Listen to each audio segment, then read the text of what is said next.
welcome back to the Citizen channel. You're all staying safe and well. Another episode of the Premier League years. Yes, we've got a certain game coming up on the 3rd of March 2024, so I'm recording this 4 or 5 days before, against that lot down the road, yes, United. So we're going to have a look back at the Premier League years against United. Concentrating more on our home record, of course, because we're playing them at home. If we were away, I'd be looking at the Swamp record, but this is a home one, so join me. Since its inception, of course, back in the 92-93 season, for some people when football began, of course, City have spent all but 5 seasons in the top division.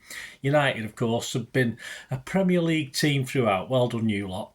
City United have met 27 Premier League seasons of the now 32 that we're having, or in the 32nd now.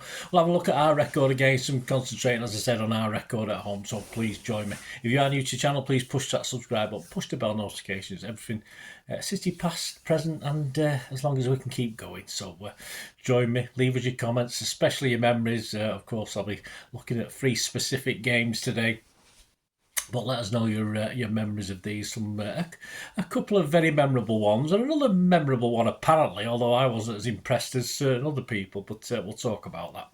So join me, and please, all your comments are welcome. I will respond or give you a thumbs up, and if you can give me a little thumbs up for City for this vlog, please do so, guys. It'd be much appreciated. So our Premier League record, we played them 53 times in the Premier League. Not as good as it could have been. We probably should have won more games, certainly at our place over the last few years than we have. But we played them 53 times. We won 19, drawn 9 and lost 25. So we're in a slight negative there. But we have scored more goals. We scored 77 to their 76. So when we do win, we usually stuff them, don't we? At home, we played them 26 times. This will be the 27th. I'm recording this before that one, and again, not fantastic. We have almost better record away from home at the Swamp, but yeah, we won 10, drawn 3 and lost 13, so we need to shut that gap a little bit, and we've scored 40 and let 36 in, so we're slightly better anyway on the goals. We first met at home at Main Road, of course, in the inaugural Premier League season 92-93 on the 20th of March 1993. It was an 11 a.m. kickoff. I remember that day very, very well. We'd lost our first Premier League meeting at Old Trafford the previous December 2-1. Yeah, that was another exciting day. Quinn was our scorer. David White graced the cover of the matchday programme. It was matchday 33 of 42. Of course, there's 22 teams in it in those days. And Peter Reid's City sat 7th, and this was the 118th derby. At the top, though, United were in a three-way battle, seemingly. Fergie's United sat 2nd, a point behind Norwich City. There you go. With a game in hand, Villa level with United with a slightly inferior goal difference. And Reid was fresh, actually, from signing a 3.5-year contract with City. I think the article read that he's been handcuffed to City or something like that. Well, he wasn't. He escaped from. He was a Houdini, wasn't he? He would have got out of that one. And of course, we sat at 7th, as mentioned. We played 32, 46 points, 3 behind 4th place Wednesday. So we weren't doing too bad. Sheffield Wednesday in 4th. Norwich top, Sheffield Wednesday 4th. Do you remember these days? Attendance for the game was 37,136. The lineups that day: City's was Coulton, Hill, Phelan, Reid, Curl, Vonk, White, Sharon, Quinn, Flitcroft and Holden. The subs were Quigley, Ingebrigtsen and Margetson. United were Schmeichel, Parker, Irwin, Bruce, Sharp, Pallister, Cantona, Ince, McClare, I nearly spit then, Hughes, Giggs, subs, Kanchelskis, Robson and Seeley. On the 20th of March, the late night paper, it wasn't a pink, but it was definitely the Manchester Evening News. Paul Hinds had put in his header, "What a cracker, everyone's a winner." And we drew, mate. How could we be a winner? It's unacceptable, Mr. Hinds, from a City point of view. On the Monday, Hinds summed up the game, which ended 1-1. Of course, he summed it up with "Boss gives Blues bottle for battle." Yeah, so this is just a little piece, the excerpt of the thing he put together. By Paul Hintz, rest in peace, of course. The hair may be noticeably greyer than it was 10 years ago, and the waist is a bit thicker than when he was in his prime, but Peter Reid proved yet again on Saturday that 2 decades at the top have done nothing to dilute the sheer quality which has made him one of English soccer's best midfielders of modern times. Manchester City's manager, now 36, is trying to wind down his playing career and has selected himself for only a handful of matches this season, but for a midfield injury crisis, Reid would have been on the bench rather than the pitch for Saturday's blood and thunder Main Road derby. And that would have been a disaster for the Blues, for with Reid leading by example with an amazing display of guts and stamina, City were unrecognisable from the side which froze in their last big match, the FA Cup quarter-final against Spurs. Don't remind us of that one. There was never any danger of the Blues losing their battle against the title-chasing Reds, with Reid pumping passion into his players. A tough little scouser ran himself into the ground in a rip-roaring derby, which went a long way towards restoring City's pride. How he kept those legs pumping for the 90 furious minutes, only he will know. He was so exhausted after his first full match in over 2 months that he couldn't make it up the stairs to give a press conference. Like that all the time, me. Words weren't necessary for Reid and his players. Had done their talking on the pitch as they matched this glittering United side stride for stride, blow for blow, to prove they are a whisker away from being a title-chasing team. The Reds will argue with some justification that if they had taken their chances, they were taking 3 vital points. But it's worth pointing out that United's 2 best chances wasted by Cantona and Giggs, and the equaliser tucked away by the classy Frenchman. Paul, what are you saying? Came courtesy of mistakes by City's otherwise rock-solid defence. Ferguson's side showed great character in battling back after Narquin had capped his best display in weeks by giving the Blues a lead with a magnificent header from a Rick Holden cross. But it was the Reds who were on the rack in the closing 15 minutes when Reid incredibly looked the freshest player on the park. And if United were unlucky not to be awarded a penalty when the magnificent Keith Curle clearly pushed Husey, they can count themselves lucky to escape with a point, which keeps their title hopes bubbling. Mike Sherrin did everything right when he bamboozled Dennis Irwin on the edge of the box before beating Schmeichel, only for his shot to cannon away off the foot of the post. Perhaps a defeat would have been tough on the Reds, but the battling Blues, and Reid in particular, didn't deserve to lose their 118th Manchester derby. Reid's last word: I steamed into the players before the start of the match and asked them to show me what they were made of. Their response was brilliant. I couldn't have asked for more from my players, who were so good. As good as United in every department. In all honesty, I thought we should have won. All their chances came from our mistakes, and all the back four thought that Les Sharp was offside during the build-up to Lee Sharp, not Les. Lee Sharp was offside during the build-up to their equaliser. In respect of the great goal he scored, I thought Niall Quinn was tremendous from start to finish. He's been having a thin time recently, and that display would have done his confidence a power of good.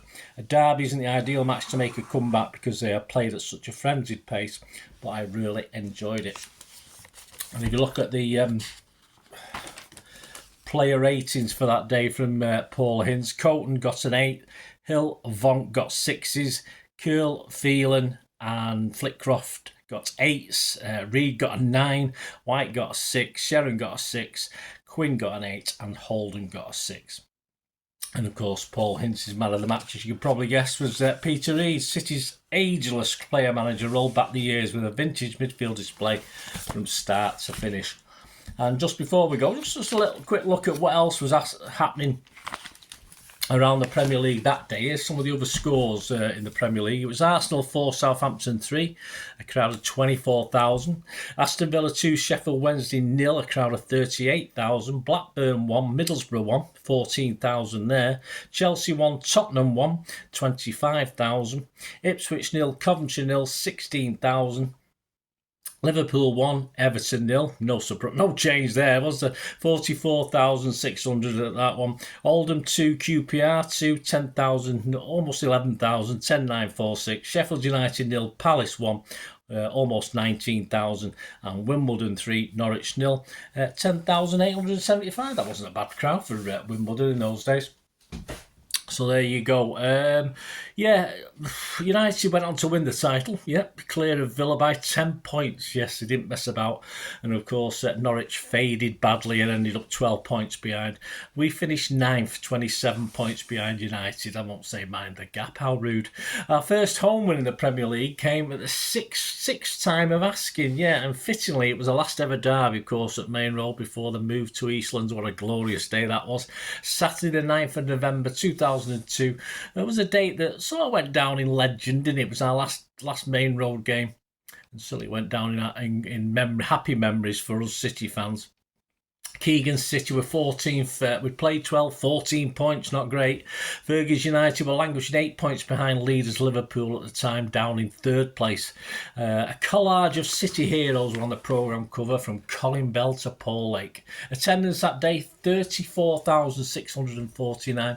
City's team, Schmeichel, Dunn, Vikings, Batomo, Jihai, Berkovic, Mark Vivian Voigt, Tiato, Jensen, Anelka and Gota. The used subs were Wright Phillips came on 78, Horlock came on 88, subs not used, Nash, Benarbia and Huckabee. United's was Barthez, yes, happy days. Gary Neville, yes, happy days. Blanc, Ferdinand, Sylvester Solskjaer, Veron, Neville, the other Neville, Giggs, Scholes and Van Nistelrooy. O'Shea came on 62 minutes and Foden also came on 62 minutes. Their subs not used were May, Ricardo and Fortune. The Manchester Evening News headline on a glorious 3-1 win for City, of course. Wonderful Blues paint the town red. We paint the town blue, shouldn't it? The Evening News, it's never been very good, has it? City in party mood after Manchester derby win. Let's have a quick look at what they had to say in the match report for this one. Manchester City was supposedly at a disadvantage going to Saturday's derby match because they fielded a side with neither a born and bred Mancunian nor an Englishman in their starting lineup, compared to United's side that had local boys such as Gary and Phil Neville, Paul Scholes, Ryan Giggs, all seasoned professionals when it comes to local spat. Some observers question whether the Blues' multinational ensemble would have the appetite for a skirmish. What nonsense. The 11 men that Kevin Keegan sent out to play in main role's last ever league clash with the Reds showed the same hunger, passion, desire as the 34,000 supporters who, acting as a 12th body, sang, bellowed and bawled their side to a famous victory. One tap-in from Nicholas Anelka added to a brace from Sean Gold to banish 13 years of heartbreak in a pulsating, action-packed 90 minutes. Until next April at least, local bragging rights belong in Moss side. Keegan's men played as if their lives depended on getting a result. They threw bodies into last-ditch tackles, chased lost causes, harried and hassled their bewildered opponents to the extent they could never find a rhythm. Long after the match, the Blues chief spoke about how he had stressed the need to match United's endeavour and quality just to be in with a chance. His players showed they had listened to every word of his dressing room brief. Even when Ole Gunnar Solskjaer cancelled out Anelka's opening strike within 3 early first half minutes, City never let their heads drop and battled their way through an uncertain spell to regain the ascendancy. Anelka and Gota were terrific. The Frenchman's pace caused Laurent Blanc and Rio Ferdinand untold problems and again showed signs that his partnership with Gota could develop into something exciting. City's first goal owed much to the £13 million man's speed and strength. He scurried past Ferdinand as though he was standing still before slipping a pass to the Bermudan as Fabian Barthez only managed to parry his shot and Elka gleefully gobbled up the simple opportunity he was presented with. Gota's goals, meanwhile, will live long in the memory, but for very different reasons. His first simply because of the way he cheekily picked Gary Neville's pocket, then rifled a shot past Barthez. Happy days. Never before have City supporters happily sung a United's player name so loudly. The second, which effectively killed the game, will be talked about because it enabled a 32-year-old to join a select list of players such as Colin Bell, Dennis Stewart, Francis Lee, Eric Brook, who have scored 100 times or more for the club. It was also the finish of a striker on top of his game as he took Ayel Berkovic's cushion pass in his stride and held off the labouring Blanc before clipping the ball beyond Barthez. Fantastic day. We were there, guys. One of the greatest days. In the last season at Main Road, a fantastic game to be at, of course. The return at Old Trafford in February ended 1-1. Gota was our scorer that day. So United, though, did go on to lift the title, 5 points clear of Arsenal. And we finished 9th, 32 points adrift of United. How things have changed. Our final look at a game has to be the following season, of course. I can't get past that. I know it's only the season after, but a much changed Manchester City, as you'll see from the starting 11. Of course, this was the first at City of Manchester Stadium, Eastlands, I called it Eastlands at the time. And it was another memorable day for the Blues, of course, and the City fans. The game took place on Sunday the 14th of March, a 2 p.m. kick-off this one. 4 young City fans, were you one of those 4 on the cover? And a token United fan were on the programme cover for that game. Fergie's United sat third, 9 points adrift of Arsenal. Keegan City struggling a little bit, 16th, just 3 points above the relegation zone. Back in December, despite a Shawnee Wright goal at Old Trafford, we'd lost that 3-1. And they'd also knocked us out of the FA Cup a month previous to this game at Old Trafford. Tarnett and Fowler are our scorers in a 4-2 loss, although it was a bit, it was a bit more than the 4-2 loss. It sounds good, but it wasn't that close. Attendance this day anyway, to get our revenge, or a little bit of revenge, 47,284, a much changed City side from the season before. James, Dunn, Van Boyton, Distan, Wright Phillips, Rayner, Sibierski, McManaman, Tarnett, Macken, Fowler.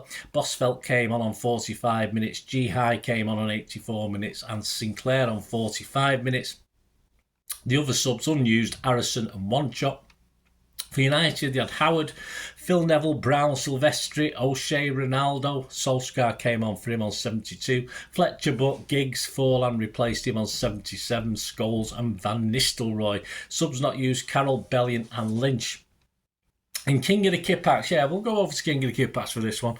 Issue 290 in October 2022.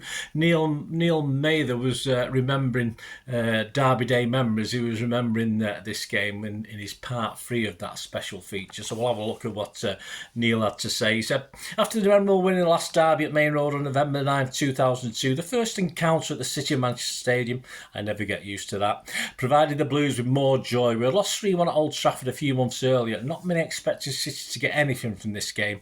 Most derbies we had hoped for a draw to save face, and I think the vast majority of us would have happily taken a point that morning.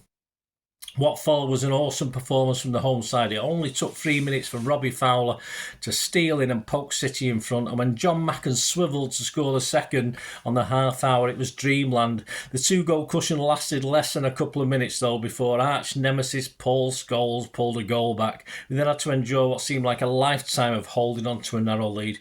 It was nail-biting and horrible to sit through until the 72nd minute. Trevor Sinclair, a boyhood Blue, capitalised on an error in the United defence and gave us some breathing space. As the minutes ticked into the 90th, we started to believe it was going to be our day. Shawnee right, somehow kept the ball in play. Sort of zoomed past me and my lad right at the front of the, call it the Kippax, don't we, but right in front of the Colin Bell stand, is it now, yeah? And then fired an absolute thunderbolt from a ridiculous angle over Tim Howard, and we simply went berserk. We certainly did. It was a magnificent strike from the crowd favourite, back-to-back home derby wins, home sweet home. It certainly was, Neil. My thanks to Neil, King of the Kippax, for that little memory of that game. United finished third that season, so alas, they've not won a title. 15 points behind title winners Arsenal. We did survive, of course. We finished 16th, 8 points clear of the relegation zone, so we were nice and calm towards the end of the season, weren't we? Perhaps not. Anyway, thanks for joining me, guys, for this little look back at the Premier League year, City versus United. Hope you enjoyed that. Let us know any memories you got of those. I'm sure you have, of some of those games. Certainly the 2 at the last at Main Road and the first one at Eastlands, and of course the one back in time as well. But so remember, even though Mr. Hinz was excited by a 1-1 draw, I don't know, I always wanted the win, so, but that's typical, isn't it? But we'll take what we got in those days, that's all we could do. Anyway, let us know your thoughts and memories, guys. Great to hear from you. Till we meet again, that's one thing, don't have, please. Stay safe, Blues. Come on, City. Bye for now.